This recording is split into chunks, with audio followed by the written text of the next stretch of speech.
Upendo ni nini? Ninajua kuwa ulishawahi kukutana na watu wakakwambia nakupenda, tena si mara moja, mara nyingi sana. Lakini je, kweli wanajua maana ya upendo? Leo tutajifunza kwa kina sana upendo ni nini, unaonekanaje na unawezaje kuishi upendo katika maisha ya kila siku. Kama ni mara yako ya kwanza kutembelea katika channel yetu, tafadhali subscribe, lakini vile unaweza kulike na kushare kwa watu wengine wakaendelea kujifunza zaidi neno la Mungu na kuelewa zaidi kila siku. Jambo ambalo nataka nikueleweshe siku ya leo, kwanza kabisa, upendo sio hisia tu. Watu wengi huchanganya upendo na hisia za muda kama furaha au kuvutiwa tu.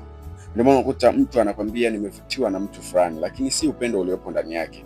Lakini ukweli ni huu: upendo ni uamuzi wa ndani unaozaa matendo ya nje, na kile unachokiona mtu anakifanya kinacholeta matendo, maana yake kinatoka ndani, Ndio maana tunasema upendo ni uamuzi wa ndani unaozaa matendo ya nje. Ndio maana kwa lugha rahisi huwa napenda kusema kwamba upendo ni kujali, kujitoa na kuwajibika. Lakini ukisoma katika Biblia takatifu, katika kitabu cha Wakorintho wa kwanza sura ya 13 ule mstari wa 4 mpaka wa 7, Biblia inasema upendo huvumilia, lakini upendo unafadhili, na upendo hauna wivu, lakini upendo hautafuti faida yake wenyewe.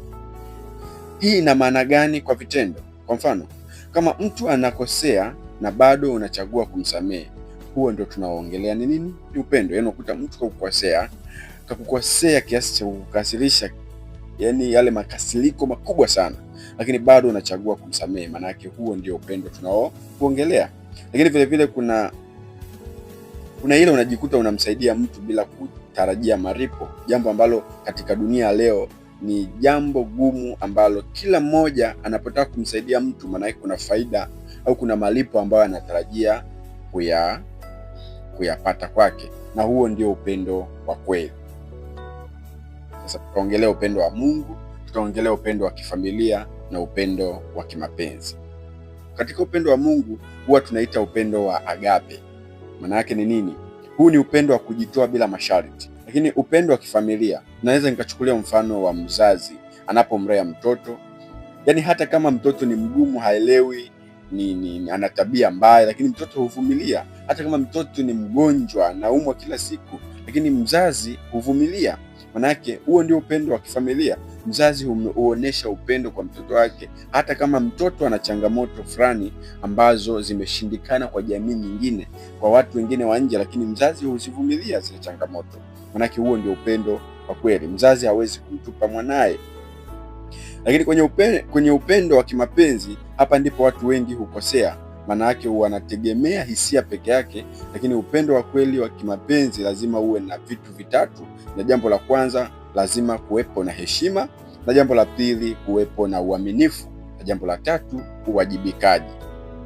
Sasa ukiona katika mahusiano ya kimapenzi hakuna hivi vitu vitatu nilivyovitaja, maana yake upo katika mahusiano ambayo wewe mwenyewe hujui yanahusiana na nini. Nimesema jambo la kwanza ni heshima, jambo la pili ni uaminifu, jambo la tatu ni uwajibikaji. Sasa upendo hauonekani kwa maneno, badala yake upendo hudhibitika kwa vitendo. Hapa ndipo watu wengi pia wanajichanganya. Upendo hauonekani kwa maneno, bali upendo huonekana kwa vitendo. Na vitendo halisi vya upendo ni vipi? Kwa mfano, namba moja, kuna kusamehe. Hata unapoumia zaidi, unajikuta unamsamehe mtu automatically bila hata kuombwa sana msamaha, au hata kama mtu hajakuomba msamaha, ndani unajikuta kusamehe na kuruhusu maisha mengine yaendelee. Namba mbili ni kusaidia bila kulazimishwa. Yaani kuna baadhi ya vitu unajikuta unajitoa kwake au unajitoa kwao bila kulazimishwa, manake huo ni upendo kwa vitendo. Lakini ni kusikiliza mtu kwa makini.